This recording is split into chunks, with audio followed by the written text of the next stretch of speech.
Hi all, welcome to Blasters arena. Kerala Blasters ഈ സീസണിലേക്ക് 5 വിദേശ താരങ്ങളെയാണ് കൊണ്ടുവന്നിട്ടുള്ളത്. അതിൽ 4 വിദേശ താരങ്ങളും നേരത്തെ കേരള ബ്ലാസ്റ്റേഴ്സിനോടൊപ്പം ജോയിൻ ചെയ്തിരുന്നു, ട്രെയിനിങ് ആരംഭിച്ചിരുന്നു. ഇപ്പോഴിതാ അവസാന വിദേശ താരമായ ഒമർ ബായും കേരള ബ്ലാസ്റ്റേഴ്സിൽ എത്തിയിട്ടുണ്ട്. അതിൻ്റെ വീഡിയോ കേരള ബ്ലാസ്റ്റേഴ്സ് തന്നെയാണ് ഒഫീഷ്യലായിക്കൊണ്ട് ഇപ്പോൾ പുറത്ത് വിട്ടിട്ടുള്ളത്. അവസാന വിദേശ താരവും ക്ലബിനോടൊപ്പം ജോയിൻ ചെയ്തു എന്നുള്ളത് ശുഭകരമായ ഒരു കാര്യമാണ്. ബ്ലാസ്റ്റേഴ്സിന്റെ ട്രെയിനിങ് ക്യാമ്പ് ഇപ്പോൾ പൂർണ്ണതയിലേക്ക് എത്തിക്കൊണ്ടിരിക്കുകയാണ്. നമുക്കറിയാം, ആദ്യം ജോയിൻ ചെയ്ത വിദേശ താരം അത് മറ്റിയാസ് ഹെർണാണ്ടസ് ആയിരുന്നു. അതിനുശേഷം മർലോൺ റൂസ് എത്തി.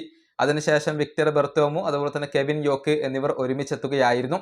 ഇപ്പോൾ സെന്റർ ബാക്കായ ഒമർ ബായും എത്തി എന്നുള്ളതാണ്. നമുക്കറിയാം, ഗിനിയൻ താരമാണ് ഇദ്ദേഹം.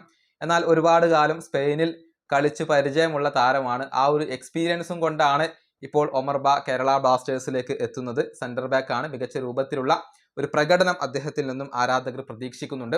ഇതോടൊപ്പം എടുത്തു പറയേണ്ട ഒരു കാര്യമുണ്ട്. കേരള ബ്ലാസ്റ്റേഴ്സിന്റെ റിസർവ് ടീമിൽ നിന്നും പ്രൊമോഷൻ ലഭിച്ച എബിൻ ദാസ്, അതുപോലെ തന്നെ ജഗന്നാഥ്, ഈ 2 താരങ്ങളും കഴിഞ്ഞ ദിവസം ടീമിനോടൊപ്പം ട്രെയിനിങ് നടത്തിയിട്ടുണ്ട്. ബ്ലാസ്റ്റേഴ്സിന്റെ സീനിയർ ടീമിന്റെ ആ ഒരു ക്യാമ്പിൽ അവർ ജോയിൻ ചെയ്തിട്ടുണ്ട് എന്നുള്ളതാണ്. RFDLന്റെ ലീഗ് മത്സരങ്ങൾ അവർ റിസർവ് ടീമിന് വേണ്ടി കളിച്ചിരുന്നു. അത് പൂർത്തിയായതിനു ശേഷമാണ് ബ്ലാസ്റ്റേഴ്സിന്റെ സീനിയർ ടീമിനോടൊപ്പം അവർ ജോയിൻ ചെയ്തിട്ടുള്ളത്. അതേസമയം മുഹമ്മദ് അജ്സൽ ഇതുവരെ ജോയിൻ ചെയ്തിട്ടില്ല. അദ്ദേഹം സന്തോഷ് ട്രോഫി കളിക്കുന്ന കേരള ടീമിനോടൊപ്പമാണ് ഇപ്പോഴും ഉള്ളത്. ഈ വീഡിയോ അവസാനിപ്പിക്കുന്നു. അടുത്തൊരു വീണ്ടും കാണാം.